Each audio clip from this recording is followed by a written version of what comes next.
అన్నదమ్ములు దోచుకునే సరిపోవట్లేదంట రేవంత్ రెడ్డి గారికి.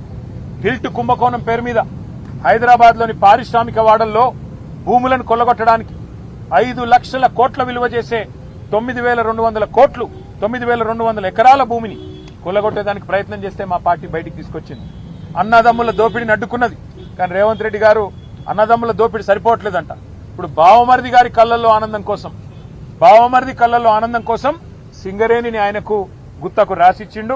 తెలంగాణ కొంగు బంగారంగా భావించే సింగరేణిని కాంగ్రెస్ ముఖ్యమంత్రి రేవంత్ రెడ్డి పట్టపగలే కబలిస్తా ఉన్నాడు.